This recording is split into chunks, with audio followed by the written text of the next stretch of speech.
Welcome into the Locked On Knicks podcast. Today we're joined by the Ringer's Howard Beck to discuss if the Knicks are finally a healthy organization. You are Locked On Knicks, your daily New York Knicks podcast, part of the Locked On Podcast Network, your team every day.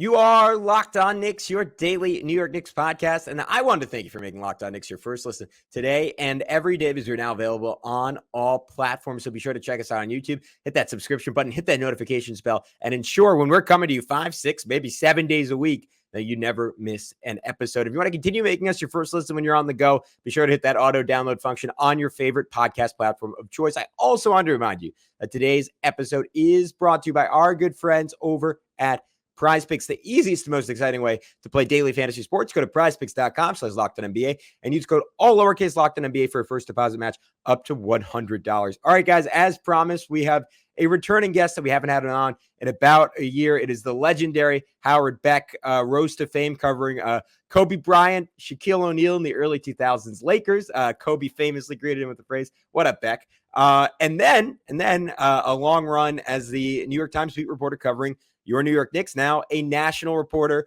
with the Ringer.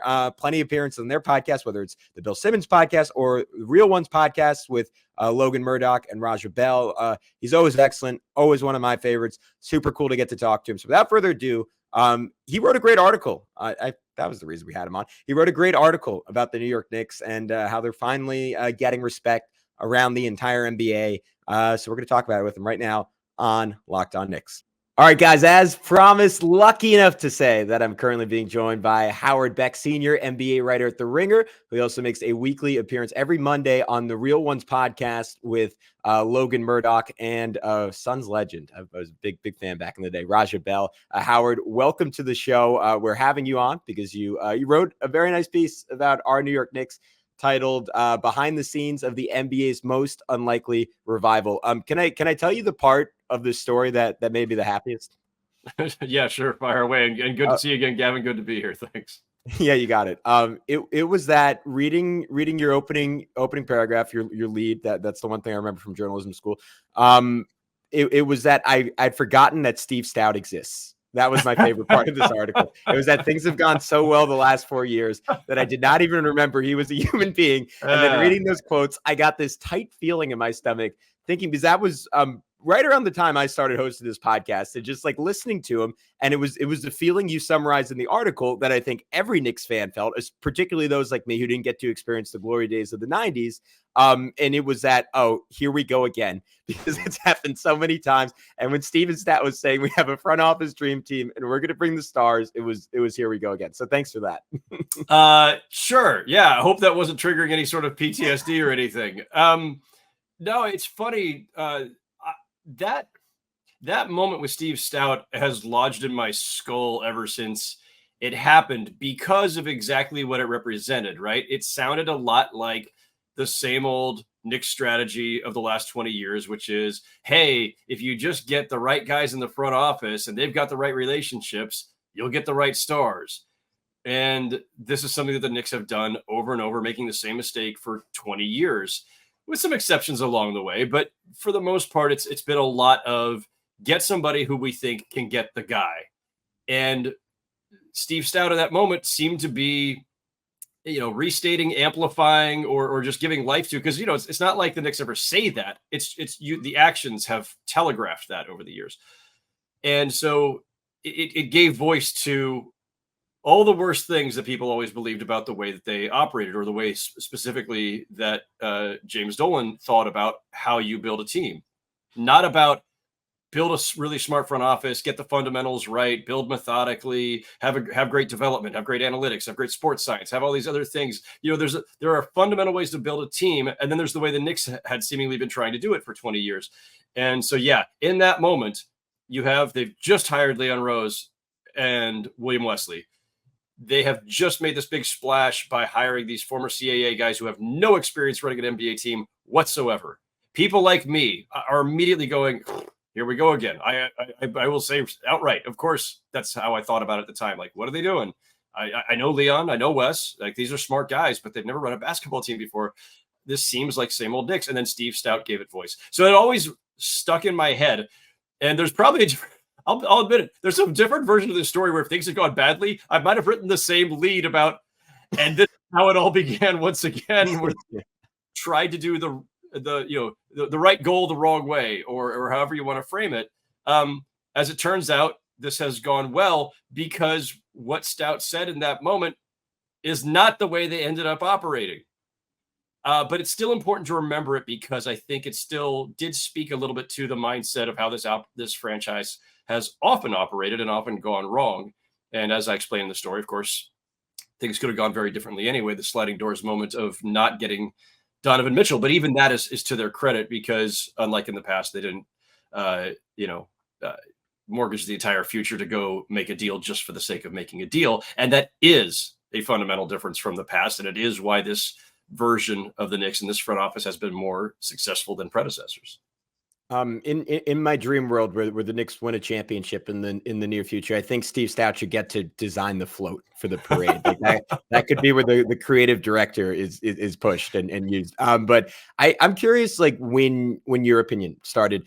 I don't even want to say turning on this front office because I'm sure you wanted to give them a grace period and you wanted to see what was there. But I do think it's been a little bit slower generally, like as it is with anything, because obviously like a team's fans are always gonna be more keyed in, but with national media kind of like accepting and recognizing like, all right, this is like just a competent, well-run organization. And the Knicks haven't, like in terms of winning, like they've accomplished more than they have in 20 years. They still haven't gotten to the conference finals. Probably should have, if not for an all-time injury run this year, but they haven't gotten that far. Like what was for you kind of the turning point where you were thinking, okay, this is really different. Like I trust that this front office has the right priorities and is going to build in a healthy way.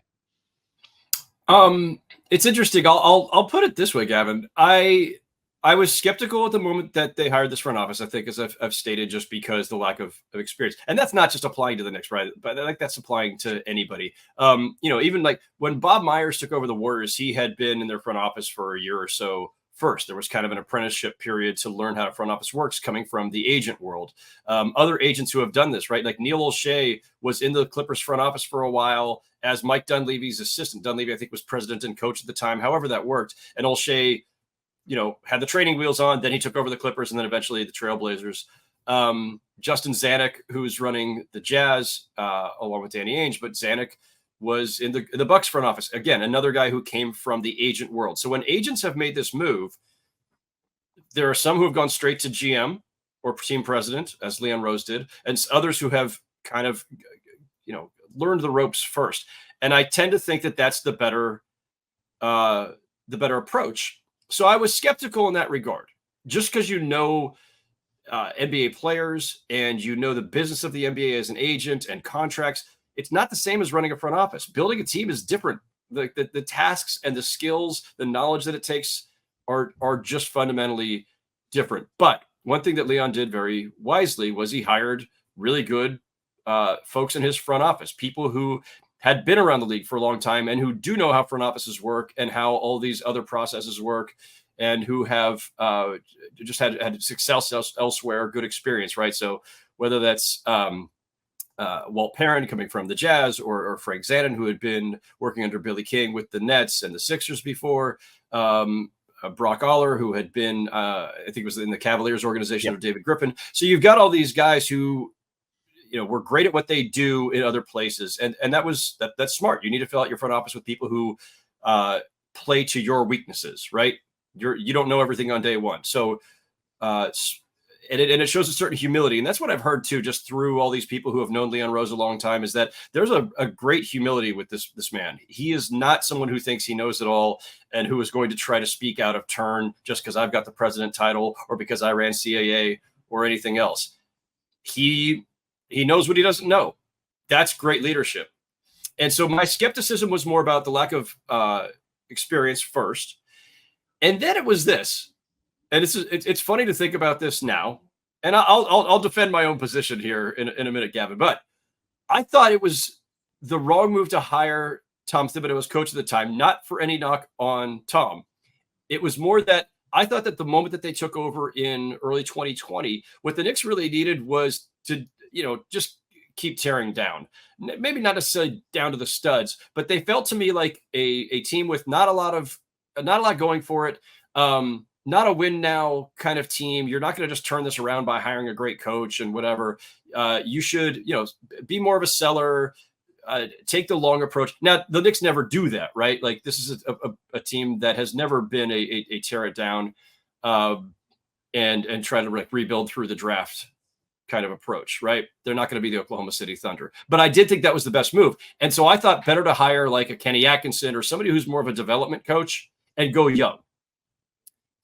Hiring Tibbs, the reason I thought it was a mistake in the moment, and obviously I was wrong on this one, but I thought trying to hire a win now coach for a team that wasn't ready to win now, it's just going to mean that he's going to squeeze the most out of it, because that's what Tibbs does well.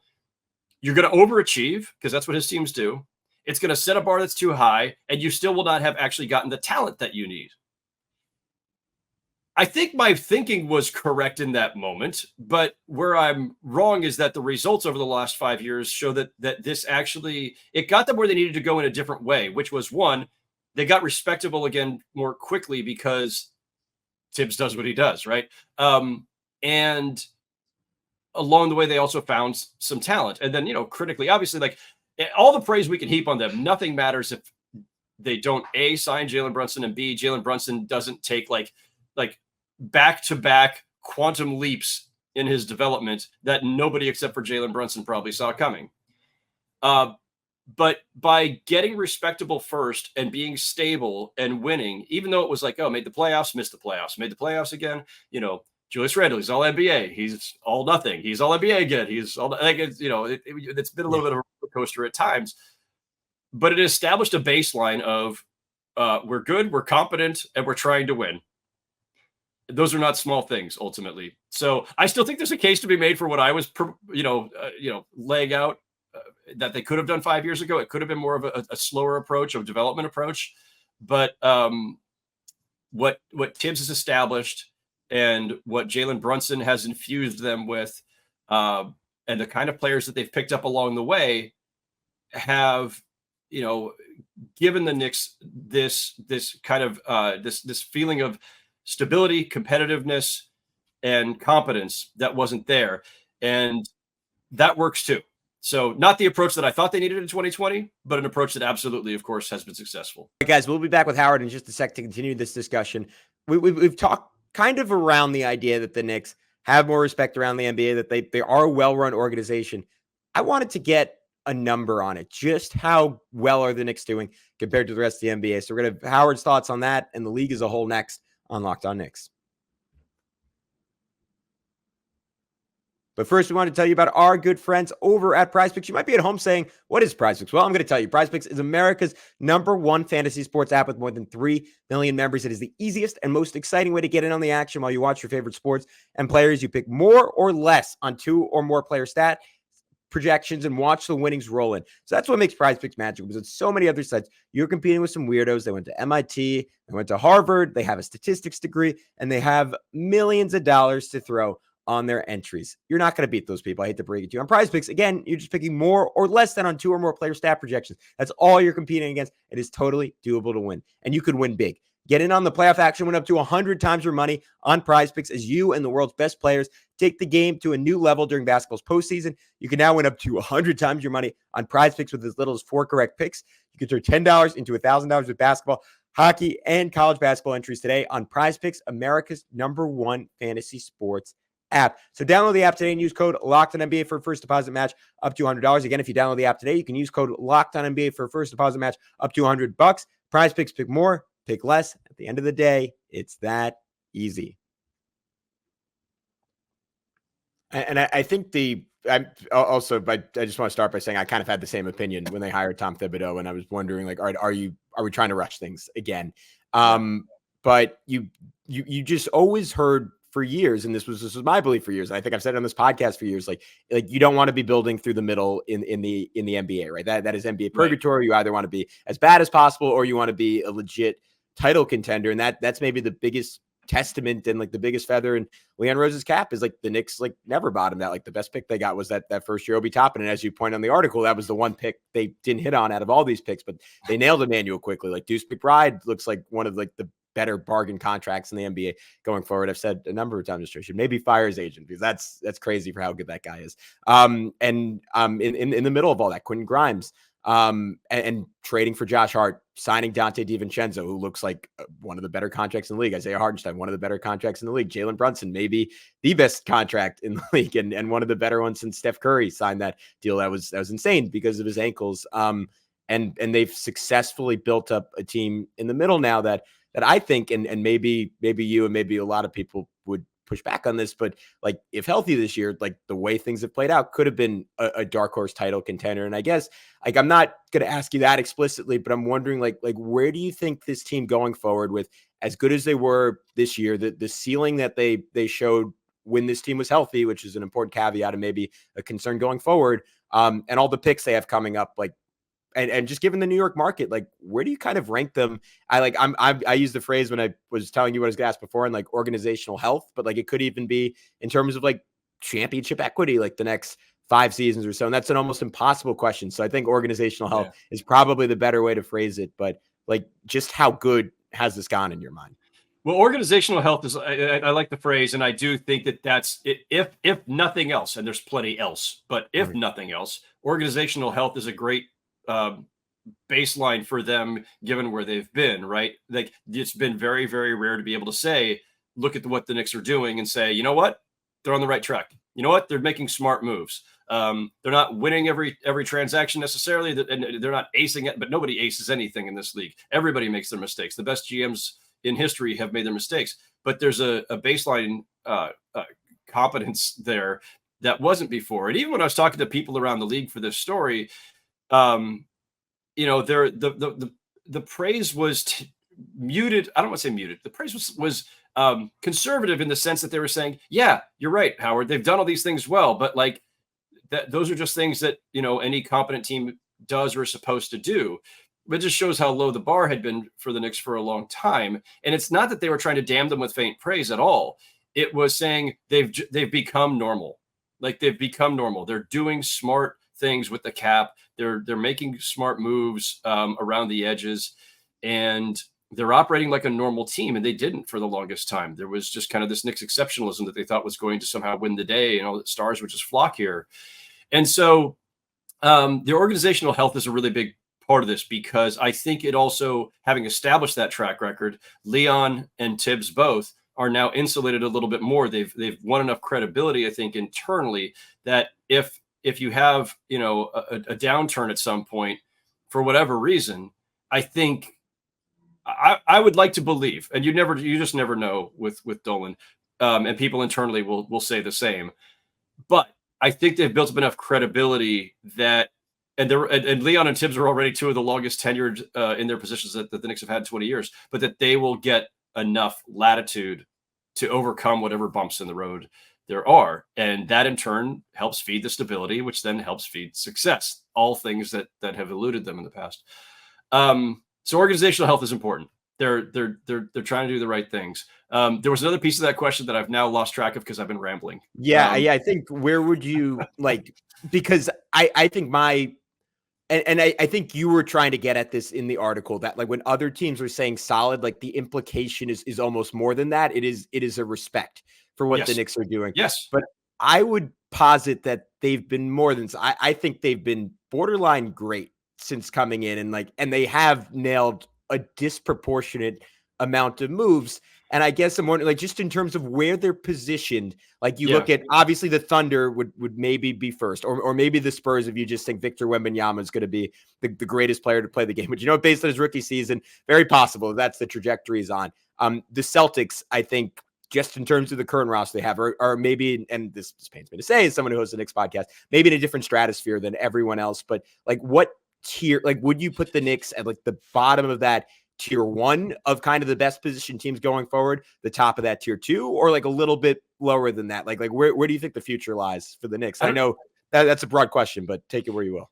All right, guys, that is going to wrap up this portion of the episode with Howard Beck, but fear not, in just a little bit, we're going to put out part 2 where Howard gets into some star targets the Knicks could look to go after this summer and where the Knicks stack up in the Eastern Conference heading into next season. So all that and more next on Locked On Knicks.